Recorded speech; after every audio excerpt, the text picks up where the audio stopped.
முதல் வாசகம் தொடக்க நூலிலிருந்து வாசகம். அதிகாரம் 32, இறைவசனங்கள் 22 32 முடிய. அந்த இரவிலேயே அவர் எழுந்து தம் 2 மனைவியரையும் 2 வேலைக்காரிகளையும் புதல்வர் 11 அழைத்து கொண்டு யாப்போக்கு ஆற்றின் துறையை கடந்தார்.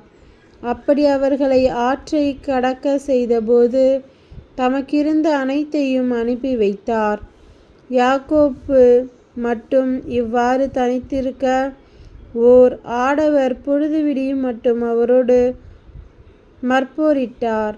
யாக்கோப்பை வெற்றி கொள்ள முடியாதென்று கண்ட அந்த ஆடவர் அவரது தொடைச்சந்தை தொட்டார். யாக்கோப்பு அவரோடு மற்போரிடுகையில் தொடைச்சந்து இடம் விலகியது. அப்பொழுது ஆடவர், என்னை போகவிடு, பொழுது புலரப்போகிறது என யாக்கோப்பு, நீர் எனக்கு ஆசி வழங்கினாலொழிய உம்மை போகவிடேன் என்று மறுமொழி சொன்னார். ஆடவர், உன் பெயர் என்ன என அவர், நான் யாக்கோப்பு என்றார்.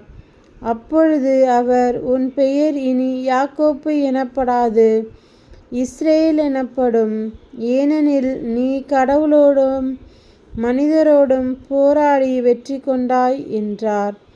யாக்கோப்பு அவரை நோக்கி, உம் பெயரை சொல்லும் என்றார். அவர், என் பெயரை நீ கேட்பதேன் என்று அந்த இடத்திலேயே அவருக்கு ஆசி வழங்கினார்.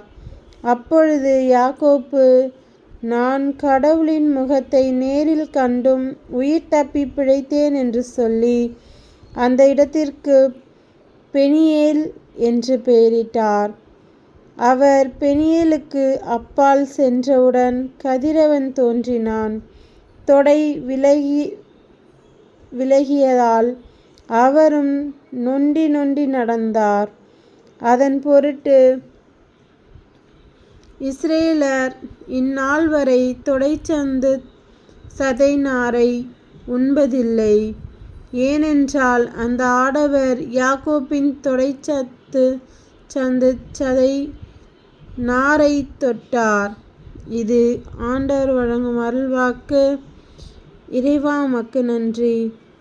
நற்செய்தி வாசகம். புனித மத்தேயு நற்செய்தியிலிருந்து வாசகம். அதிகாரம் 9, இறைவசனங்கள் 32 38 முடிய. அவர்கள் சென்றபின் பேய் பிடித்து பேச்சிழந்த ஒருவரை சிலர் அவரிடம் கொண்டு வந்தனர். பேயை அவர் ஓட்டியதும் பேச இயலாத அவர் பேசினார். மக்கள் கூட்டத்தினர் வியப்புற்று, இஸ்ரேலில் இப்படி ஒருபோதும் கண்டதில்லை என்றனர். ஆனால் பரிசேயர், இவன் பேய்களின் தலைவனை கொண்டு பேய்களை ஓட்டுகிறான் என்றனர். இயேசு நகர்கள் சிற்றூர்கள் எல்லாம் சுற்றி வந்தார். எங்கும் அவர்களுடைய தொழுகை கூடங்களில் கற்பித்தார். விண்ணரசை பற்றிய நற்செய்தியை பறைசாற்றினார். நோய் நொடிகள் அனைத்தையும் குணமாக்கினார். திரண்டிருந்த மக்களை அவர் கண்டபோது அவர்கள் மேல் பரிவு கொண்டார். அவர்கள் ஆயரில்லா ஆடுகளைப் போல அலைக்கழிக்கப்பட்டு சோர்ந்து காணப்பட்டார்கள்.